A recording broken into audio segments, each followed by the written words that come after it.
Welcome back. We're continuing a conversation with Dr. David Wurmser about President Biden's expected travels to the Middle East in the next month or so.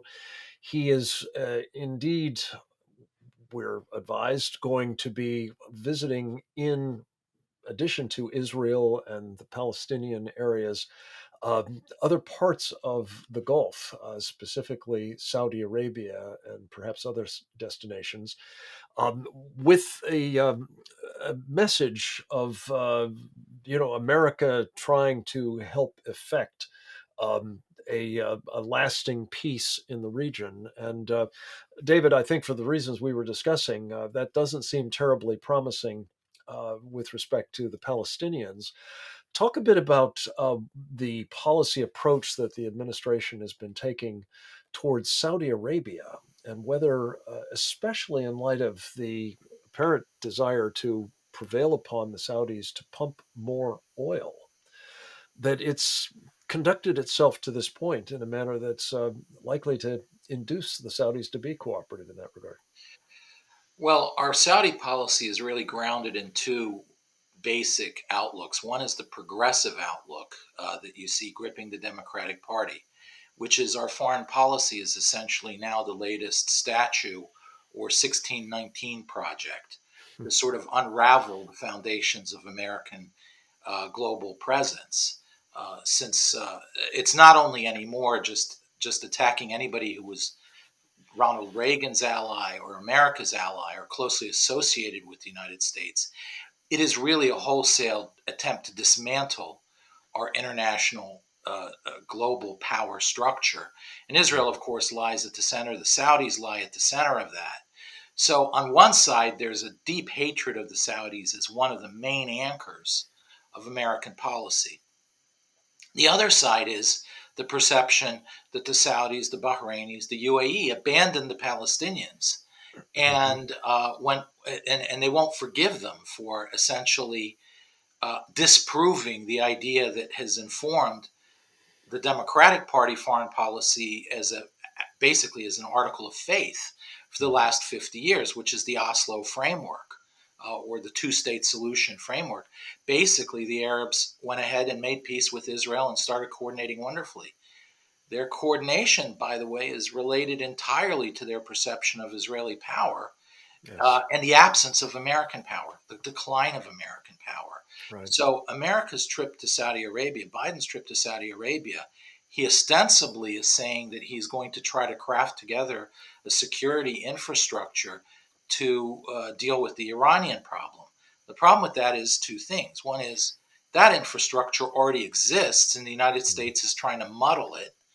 Two, that the United States has no real intent of having a robust answer to Iran, which then raises the real question, which is what's the purpose of this?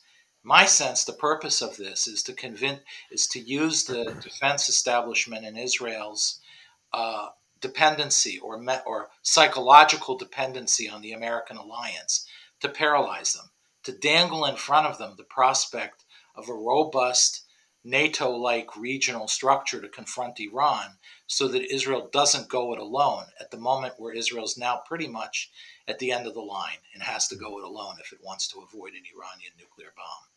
Yeah, which seems increasingly imminent, doesn't it? Um, just on the Saudi point, you said something, David, a moment ago, and I just want to tease it out because I think for most of us, it just doesn't compute that the policy of the United States government would be deliberately to harm the interests of the United States, to weaken our position in a strategically important part of the world. Unfortunately, I think all of us have been buffeted now over the past 18 months or so by a succession of decisions by the Biden administration that bespeak precisely that sort of hostility towards our national interests. And yet we've got this, upcoming set of conversations. What is it that we should be trying to do to correct what the administration is up to, before it does more harm in the course of its travels. Is there anything that occurs to you that we could be doing that would sort of constrain some of these worst impulses and uh, create a better prospect for a positive outcome out of the conversations?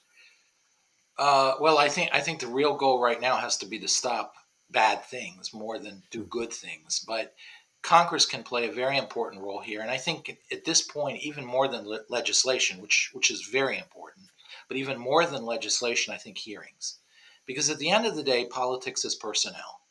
And the personnel that we see dealing with the Middle East for this administration, and frankly for a good bit of the Obama administration, these are radical progressives, radical, not to mince words, they are very dangerous radicals. They do yeah. not believe in the foundations of American policy as it's been for 200 some years. They don't believe in our system. These are people who have been cooperating with BDS, with radical organizations in college campuses, have been in the Middle East working for the UNRWA and the United Nations, not the United States. Our chief of intelligence in the National Security Council was an Hmm. employee of UNRWA, the United Nations Relief Works Agency. That's the Yes. Palestinian refugee body that is cooperating with Hamas Hmm. to use schools as launching pads and armories for Hamas missile forces. Right. So this is who we're dealing with. Rob Malley, his Mhm. parents are pretty much, he doesn't fall far from, the apple doesn't fall far from the tree. His parents both were radicals. His mother fought for the FLN in Algeria against Mhm. France as a French citizen. His father was a Wow. communist from Syria. These people are not in the same place Yeah. as our traditional foreign policy establishment, which had their errors, and I would criticize them strongly, but their Mm. intention was still a patriotic one. This crowd, I'm not sure their foundations are in the same place. Yeah. Marxists is the They're term that I would Marxists. Yeah. choose over progressives, I think. But to this point, David, to the extent that the Congress um, could, at the very minimum, usefully expose what's going on, there doesn't seem to be much of an appetite on the part of the Democratic majorities in the House and Senate to do that. Um, you've been in this town a long time. Could Republicans, in their own right, perhaps not in formal hearings, but in an informal way, much as Senator Ron Johnson has done in the not Well, so distant past, use platforms to, at the very least, call into close scrutiny what's being done and by whom, and the unlikelihood that any of this will actually redound to the benefit of our country. well, yes. I mean, these hearings, if they can get hearings forced, that would be very important because they can both focus on the personalities involved in their policies, and that can be quite embarrassing. I would also use public statements by the leadership because we see with Iran and with the Palestinians, their greatest fear is that Congress turns over in November. And if they know what the Republicans are going to do, they're going to be they're going to force the administration to try to lock in the terms of their agreements. Mm. In Iran's case, by certain terms of the agreement, as well as the demand to make it actually an approved treaty. And in the Palestinians' case, to somehow legislate in that there won't be a reversal of the Jerusalem issue and the consulate being, or the attempt to establish the consulate. Yeah, And so the statements by the Republicans can really stop this. we need that to be done, needless to say. Dr. David Wurmser, thank you for these insights as well as the great work you do at the Center for Security Policy. I know you'll keep it up. Come back to us with updates on all of this. Needless to say, it's urgently needed. Next up, we'll speak with Dr. Wesley Smith about gender affirming care. What on earth is that?